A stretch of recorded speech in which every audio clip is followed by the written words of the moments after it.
Estamos de volta com o Alpha Channel News. Você sabia que as doenças respiratórias são uma das principais causas de morte no mundo? Essas enfermidades estão ligadas principalmente à qualidade do ar que respiramos. Ou seja, quanto mais poluído, obviamente, pior a nossa respiração. Nós recebemos a médica otorrinolaringologista, doutora Bruna Machado, especialista no assunto. Seja muito bem-vinda, doutora. Obrigada pelo convite. Imagina, a gente que agradece. Vamos começar falando das doenças respiratórias de um modo geral. Imagino que seja uma gama enorme, né? Quais são as mais comuns? Bom, as doenças respiratórias são as doenças que afetam as estruturas do trato respiratório, né? Começando pelo nariz, as mais comuns, bem conhecidas como as rinites e as sinusites, passando pela garganta, que ela é dividida na faringe e na laringe. Então, tem as faringites, as amidalites, as laringites, que uma das causas principais e muito recorrentes é a tosse, a voz rouca. E descendo mais para a via aérea inferior, a gente chega na traqueia e no pulmão. E no pulmão, principalmente, a asma, bronquite, DPOC, enfisema, entre outras. Certo. A gente que é leigo, a gente acaba confundindo, porque a gente acha que os sintomas acabam sendo um pouco parecidos, né? Eles são, de fato, bastante comuns entre as doenças? São muito parecidos, isso até é um desafio, muitas vezes, no diagnóstico, né? Por exemplo, uma rinite e um resfriado podem ter os mesmos sintomas. Quais são os principais sintomas da via aérea superior? Que é o nariz. Coriza, que é aquele escorrimento da secreção clarinha, espirros em salva, pessoa começa a dar espirro, não dá 1, dá 5, 10. O prurido nasal, que é a coceira do nariz, principalmente na ponta. E a obstrução nasal, que é o nariz entupido. Na garganta a gente tem a amidalite, que é a infecção bacteriana mais grave, que dá muita dor, muita febre. Descendo para a laringe, principalmente as lesões de laringe, causando voz roucas, laringites, crises de tosse.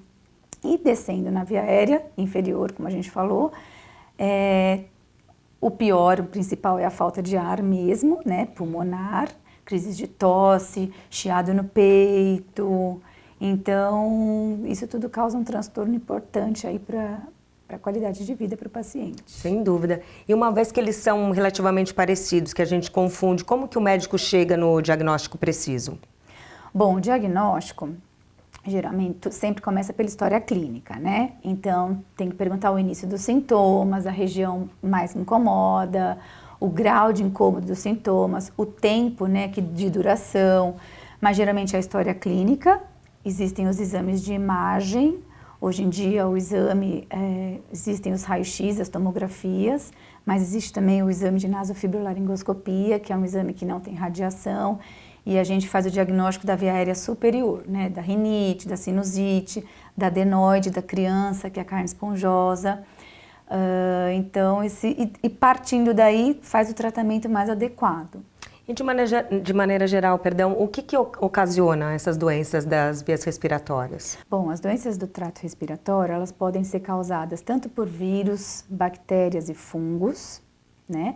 Mas elas também podem ser causadas por alergias, né? Então, quem tem uma predisposição alérgica pode ter uma reação alérgica quando tem contato com o principal, por exemplo, que é o pó doméstico, que é o ácaro.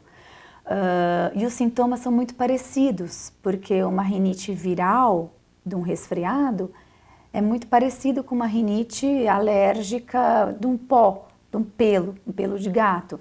Então, todas essas causas, elas são difíceis de diagnosticar exatamente qual foi a causa. Então, muitas vezes a gente faz um tratamento conhecendo o caso, mas na fase aguda é mais ou menos parecido. Entendi. E no caso das doenças, então, que não são de ordem alérgica, elas são transmissíveis, né? A forma de contágio também é parecida? Como que a gente transmite essa doença para outras pessoas? Sim. Bom, as doenças respiratórias são transmitidas pelo ar, né? Por gotículas. Então, isso torna essas doenças muito transmissíveis, principalmente em crianças. E essa época do ano é uma época bem complicada, porque a criança pequena falta muito, porque fica muito doente. Então, é uma transmissão pelo ar, pelas gotículas. Então, ela é muito fácil de se passar, né? Então, às vezes a gente conversa com uma pessoa que está gripada e às vezes a pessoa nem sabe. E isso pode passar um vírus ou uma bactéria. E assim, quais são, além da gripe, assim, a gente já conhece mais os riscos, mas isso pode evoluir, por exemplo, quais são os fatores de risco associados a essas doenças respiratórias? Bom, os fatores de risco, tem os pacientes que são imunodeprimidos, mais debilitados, né? Os idosos têm maior predisposição, as crianças pequenas, né, menores de 6 anos, tanto que elas até são incluídas em campanhas de vacina. Os pacientes confinados, de instituição, crianças, né, que ficam muito juntas.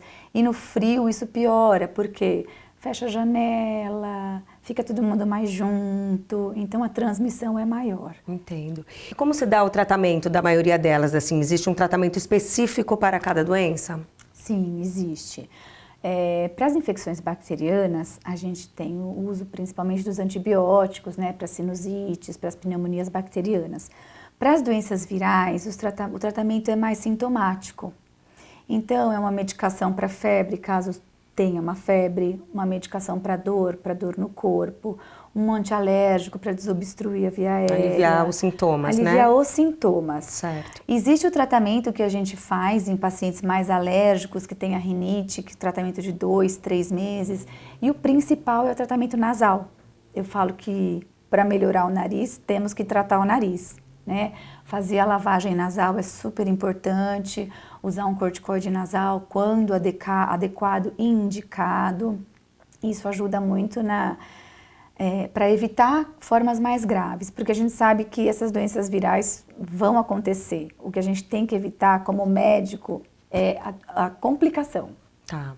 E aí, justamente, eu ia te perguntar agora a respeito da prevenção. Como que a gente previne? Uma vez que está chegando aí o inverno, a gente sabe que é período de gripe mesmo, todo mundo mais em ambientes mais fechados e tal. Como que a gente evita? Bom, evitar totalmente a gente não consegue, porque a gente respira, a gente vive, convive, mas a higiene ambiental é muito importante, principalmente na nossa casa, na nossa cama, no nosso quarto.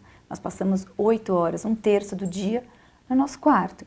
Então, evitar excesso de tapete, cortina, carpete, uma limpeza frequente, com pano úmido, deixar aberta durante o dia para ventilar, evitar produtos com cheiros fortes, principalmente em casas com alérgicos, crianças alérgicas, evitar fumar dentro de casa, animais de estimação, cuidar, dar banho, escovar, cortar o pelo sempre que possível, lavagem nasal. Eu falo que a lavagem nasal é igual beber água. Você bebe água, você tem que limpar seu nariz também. Então, aquela lavagem com soro, né? A lavagem com soro. Existem os preparados prontos, que eu indico bastante, que são fáceis de usar.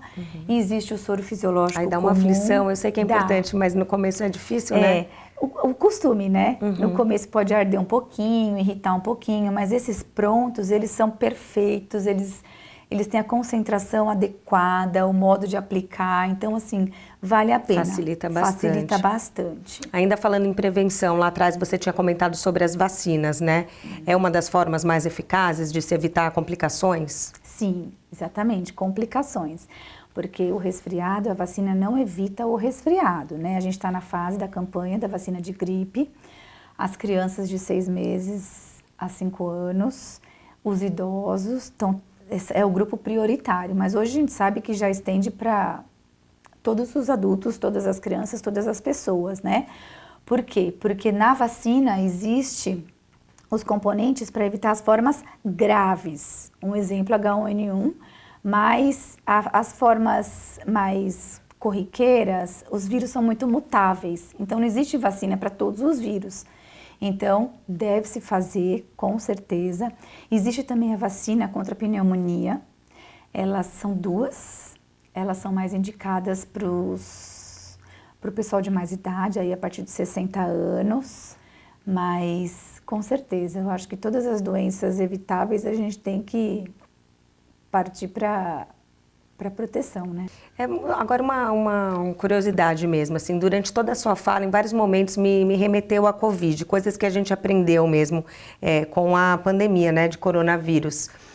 Será que esses sintomas, essas doenças se agravaram pós-Covid? O que a classe médica observa? Então, muito no Covid a gente aprendeu, tanto muita gente comprou aquele aparelhinho de medir, né? Estando abaixo de tanto, vai para o hospital, a falta de ar.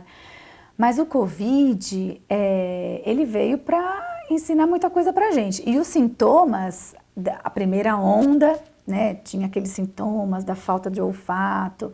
Aí a segunda onda foi mais para dor de garganta. Então, assim, ela também foi mudando. Sim. Né? Então, os sintomas da Covid também foram mudando. E hoje a gente vê que os sintomas são muito de uma gripe, de um resfriado. E qual é o sinal de alerta? É a falta de ar.